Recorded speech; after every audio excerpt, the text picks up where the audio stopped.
In today's video, I am going to teach you how to cancel a Google meeting. First, open your Google Calendar page. When you are there, take a moment to confirm that you are looking at the correct calendar view, such as your month or schedule layout. Next, click the meeting event to open its details. On screen, a details window should appear with information about the meeting.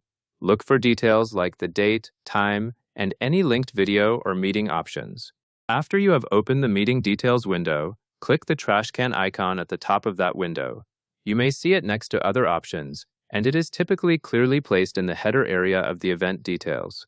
When you click it, Google prepares a confirmation step, so you can choose how you want to handle the meeting and the notifications.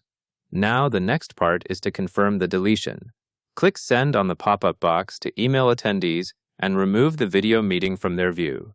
This message usually appears as a confirmation prompt that explains what will happen when you delete the meeting. At this point, your meeting should be canceled successfully. You can usually tell the process worked because the event will disappear from your calendar. And that covers everything you need to know.